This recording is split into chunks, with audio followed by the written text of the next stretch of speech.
Bonsoir et bienvenue à tous. Dans 66 minutes, ne ratez pas tout à l'heure notre grand format. Pour commencer, c'est une petite pâte rouge qui se voit de loin, un condiment incontournable qui donne toute la saveur à un plat et peut aussi vous mettre le feu dans la bouche. La harissa est le produit phare de la cuisine du Maghreb et alors qu'elle pourrait faire prochainement son entrée au patrimoine mondial de l'UNESCO, elle connaît un succès sans limite. Tout le monde se l'arrache et la harissa a déjà fait son entrée dans la cuisine de certains chefs étoilés. Reportage signé Maud Mallet. C'est une purée à base de piment rouge qui peut enflammer votre palais. La harissa se retrouve aujourd'hui aussi bien à la table de chefs étoilés que dans la plus classique street food. Elle est trop bonne la harissa. Je suis sûr que bon, je pense que t'en manges plus que moi, ouais. Ça relève tout le goût du plat. On se sent vivant en fait avec la harissa.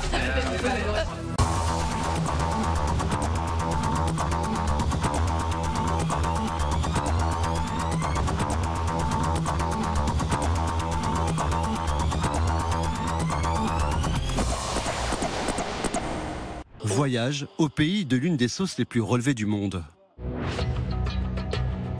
À 1 millier de kilomètres de la France, pointe nord-est de la Tunisie, le Cap Bon. Ce condiment, emblématique de la gastronomie tunisienne, est né ici.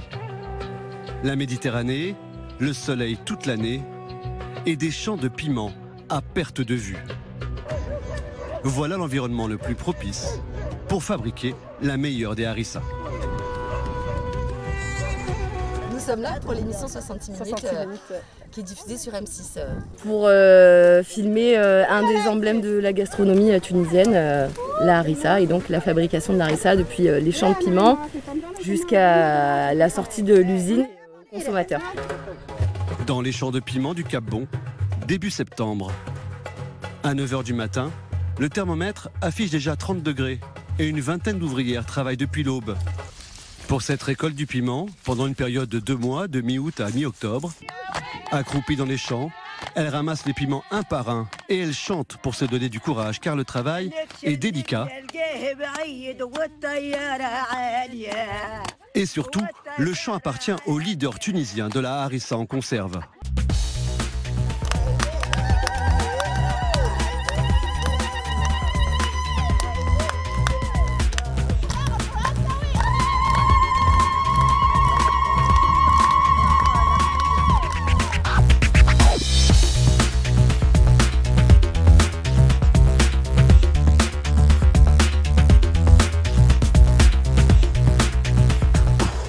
الاخضر كيف ما هكا والمزوق ما تنحيش بالله هكا ما تنحيش داكوغ.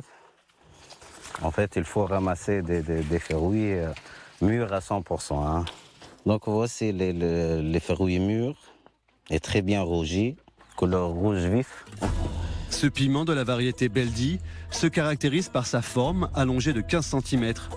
C'est une variété purement locale. Donc vous voyez ici la coloration jaune, c'est l'indice de la concentration de capsaïcine. Donc si vous dégustez la chair, il n'y a rien de piquant. Hein. Mais par contre ça, il faut avoir tout un petit peu...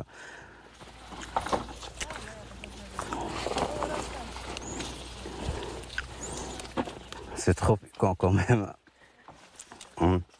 Donc c'est bon là, il doit être... Il est bon pour fabriquer. Elle est bon pour fabriquer une harissa moyennement piquante. Hein.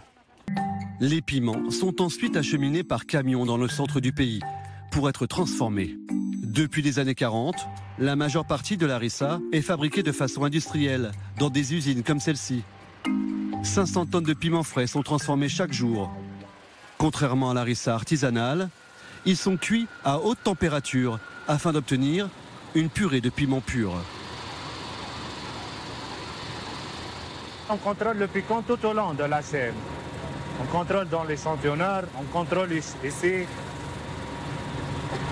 Et quand on contrôle après la cuisson. Votre palais, il ressent toujours le piquant, on va le faire tous les jours? Oui, notre activité saisonnière, donc d'une année à l'autre, on l'oublie. Hein. Il nous manque parfois le piquant.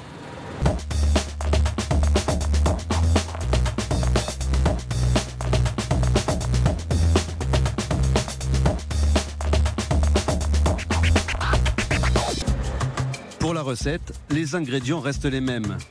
Coriandre et carvi, sel, ail, en quantité industrielle.